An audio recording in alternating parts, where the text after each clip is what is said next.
पहिला दुसरा तिसरा काल झाला होता सोडवून. नफा तोटा हा धडा शिकायचा आज आपल्याला. ठीक आहे, सगळ्यांनी हा प्रश्न सोडवा.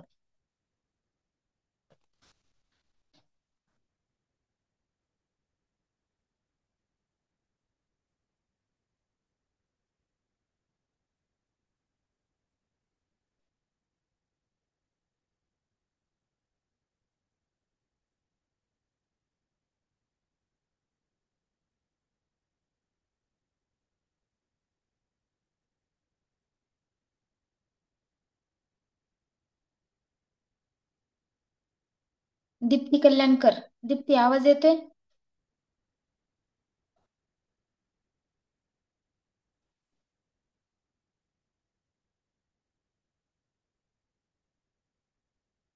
दीप्ती माईक ऑन करा.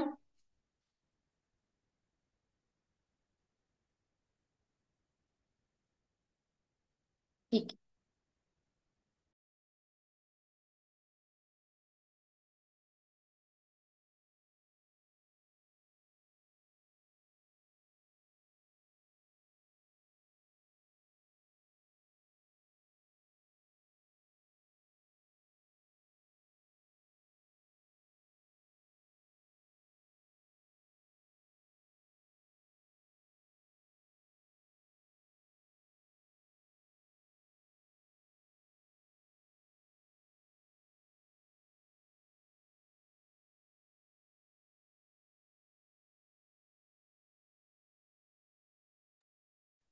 पृथ्वीराज ए, मानसीचं पण ए उत्तर आले. बाकीच्या विद्यार्थ्यांचं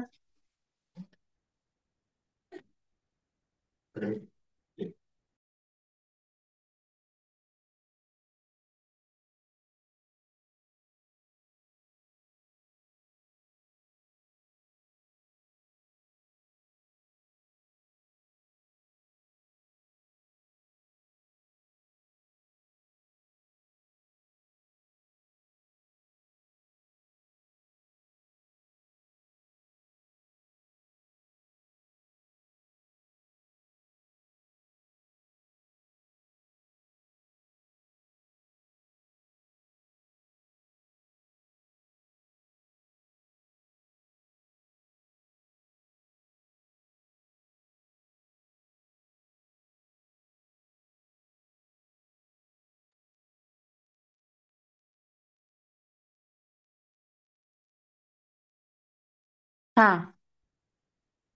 सतेज देसाई. ओके, चला बरोबर, बऱ्याच विद्यार्थ्यांचं बरोबर आलेलं आहे. 100 रुपये तोटा होणार आहे. चला श्रीजित जावळे बोला, माईक अनम्यूट केलाय. बघा, खाली आपण सोडवलं आहे. एका दुकानदाराने प्रत्येकी 500च्या दराने 15 टेबले, म्हणजे आपण काय केलं, 500 गुणिले 15. बरोबर, बोला श्रीजित. एक मिनिट. किती उत्तर येईल? 7500 येईल. ठीक आहे, आणि 300च्या दराने 20 खुर्च्या. 300 गुणिले 20 हे किती येईल? 6000. एवढी खरेदी केली. त्यानंतर वाहतुकीचा खर्च किती झाला? 250 रुपये. मग सगळ्यांची बेरीज करायची. 7500 अधिक 6000 अधिक 250. ठीक आहे, बेरीज किती येईल सगळ्यांची? त्रिजित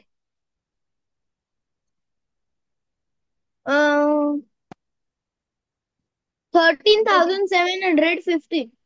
बरोबर, 13,750 ही काय येईल सगळ्यांची बेरीज येईल. ओके, मग नंतर एक मिनिट.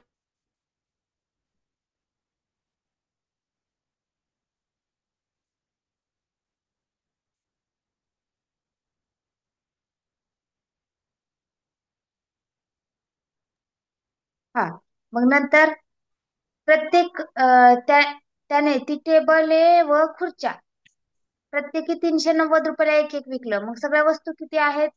35 वस्तू आहेत. बरोबर, मग 35 गुणिले प्रत्येक वस्तू जी आहे ती सरसकट कितीला लावली? 390 रुपयाला लावली.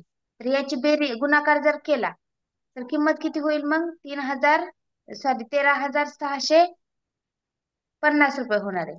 मग 13,750 मधून 13,650 जर वजा केलं तर उत्तर येईल 100. म्हणजे 100 रुपये काय झालेला आहे? तोटा झालेला आहे. बरोबर. पर्याय क्रमांक 1 उत्तर येणार आहे याचं. काल झालाय हा प्रश्न आपला. चला पुढे जाऊया आता.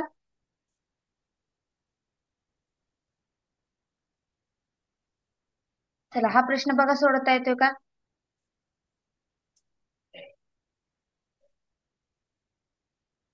हा प्रश्न सोडवा.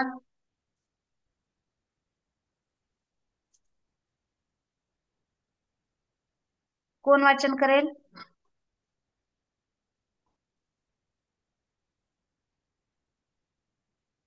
स्वरा भोसले, प्रश्न वाचा. एक फेरीवाल्याने डझनाला 144 या दराने सफरचंदे खरेदी केली आणि प्रत्येकी 15 या दराने ती विकली. त्याला किती नफा झाला? किती नफा झाला मग?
ओके, हे कोण आहे? सतेज. चला सांगा सतेज. टीचर, 12 सफरचंद 144 रुपयाला घेतली आणि प्रत्येक सफरचंद 15 या दराने विकली.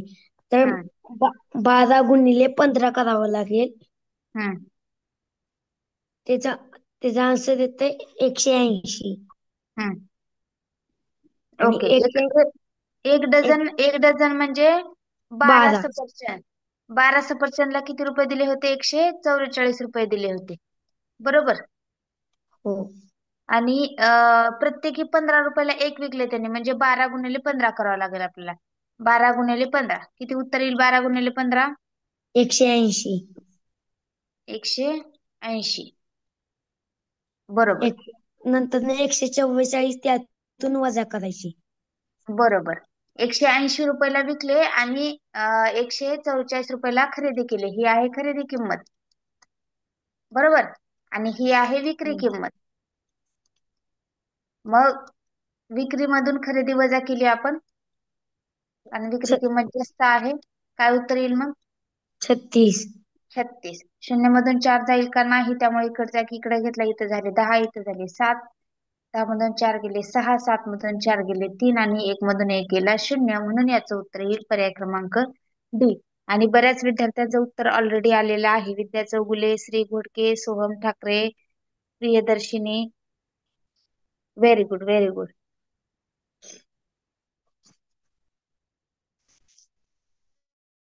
चला, व्हेरी गुड सतेज. घ्यायचा मग पुढचा प्रश्न आता. 5वा प्रश्न सोडवा. चला.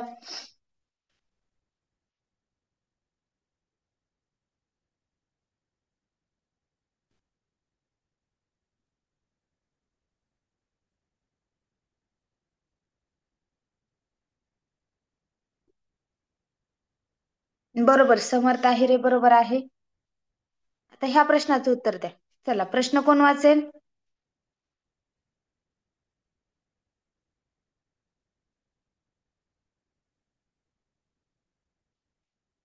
दक्ष. दक्ष लोणे, माईक ऑन करा दक्ष.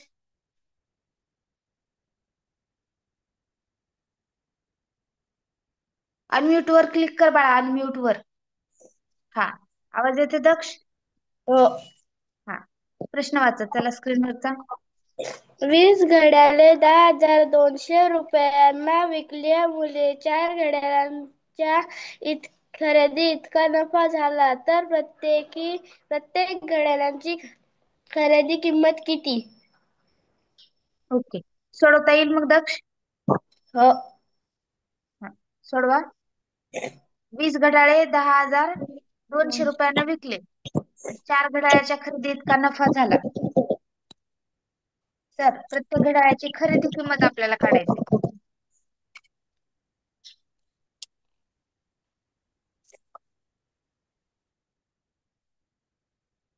प्रत्येक घड्याळाची खरेदी किंमत आपल्याला शोधायची.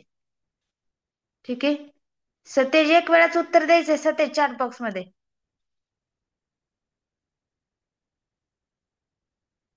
चला, अक्षरा माईक ऑन करा. Yes ma'am. हा, सोडवलं अक्षरा हे? नाही मॅम. नाही, ठीक आहे, सोडवा फास्ट.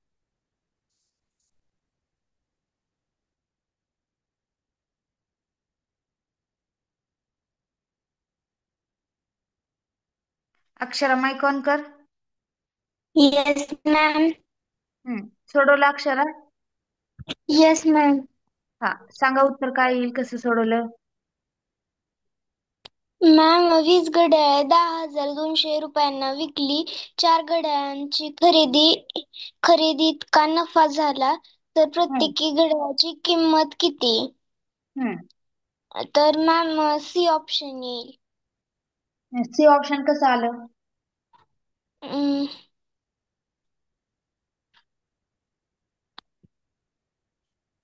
सी कसं आलं?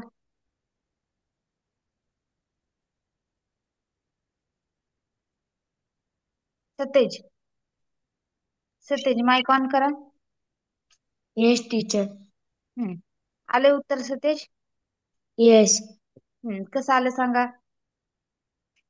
येस, चार घड्याळांच्या खरेदीत की नफा झाला तर खरेदीत का नफा झाला तर हम्म प्रत्येक घड्याळाची खरेदी किंमत किती?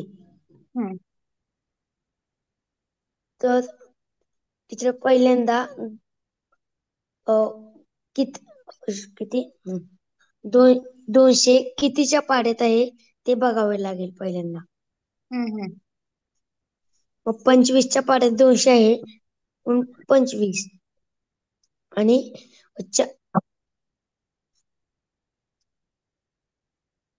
400 गुणिले 4 केले तर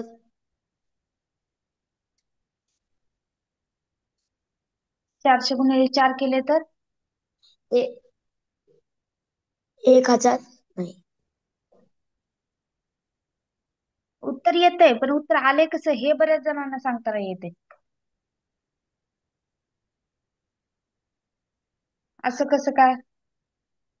चला, आणखी कोणाला सांगता येईल याचं स्पष्टीकरण? चॅट बॉक्स मध्ये मी टाईप करा. ज्यांना याचं स्पष्टीकरण सांगता येते त्यांनी चॅट बॉक्स मध्ये मी टाईप करा फास्ट. काल काय अभ्यास केलात मग? काल काय अभ्यास केलात?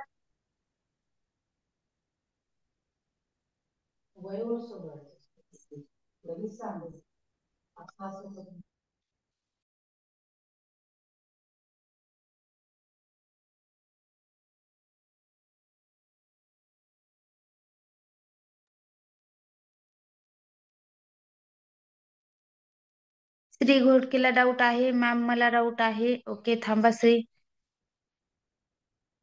अक्षरा म्हणते सी. प्रियदर्शिनी म्हणते सी.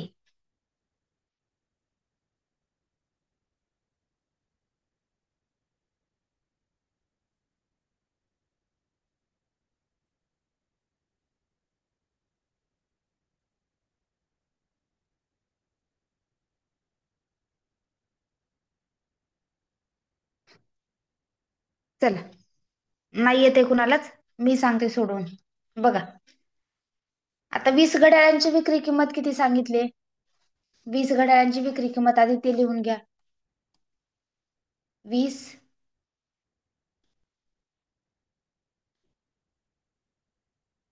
घड्याळांची विक्री किंमत.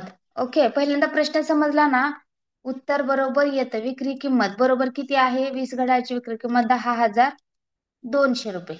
ठीक आहे, 10,200. तर त्यानंतर पुढचे आपल्याला हे करायचे की 10,200 रुपयाला 20 घड्याळ विकले, तर एक घड्याळ किती रुपयाला विकलं? आता याचं उत्तर द्या बरं चॅट बॉक्स मध्ये.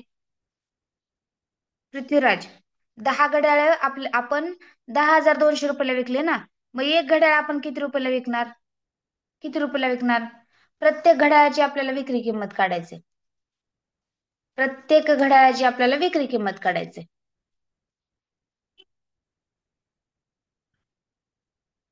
प्रत्येक घड्याळाची विक्री किंमत, त्यासाठी आपल्याला काय करावं लागेल? 10,200 भागिले 20 करावं लागेल ना, भागिले 20 करावं लागेल ना. यांचा भागाकार करा, यांचा भागाकार करा. 510 रुपये भागाकार येईल. एक शून्य कट झाला, एक शून्य कट झाला, बे एक बे, बे पंचे 10. ओके, आणि बे एक बे, आणि हा उरलेला एक शून्य दिला आपण, म्हणजे 510 रुपये प्रत्येक घड्याळाची विक्री किंमत. मग एक एक घड्याळ 510 रुपयाला, एक घड्याळ 510 रुपयाला असं विकलं. एक घड्याळ कस्तुरीला विकलं, 510 रुपये घेतले. एक घड्याळ ज्ञानेश्वरीला विकलं, तिच्याकडून 510 रुपये घेतले. एक घड्याळ इशूला विकलं, तिच्याकडून असे 20 घड्याळ विकले, आणि 510 रुपये एकेकाचे, म्हणजे सगळे पैसे मिळून किती झाले? 10,200 रुपये झाले. ठीक आहे, इथपर्यंत समजले सगळ्यांना? आता हे झालं आपण विक्री किमतीचं काढलं. आता नफा, त्यांनी सांगितलं ना प्रश्नामध्ये की नफा हा किती झालाय? 4 घड्याळांच्या खरेदी इतका झालाय नफा. 4 घड्याळांच्या खरेदी इतका झालाय, बरोबर. मग नफा बरोबर 4 घड्याळांच्या खरेदी किमती एवढा आहे. 4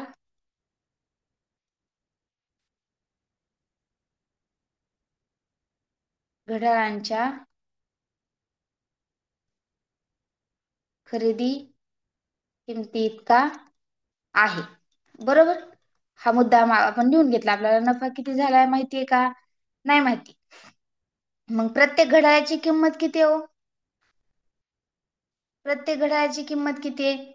खरेदी किंमत किती आहे? विक्री किंमत आपल्याला माहित झाली. विक्री 510 रुपयाला 510 रुपयाला केली, पण खरेदी कितीला केलेली होती?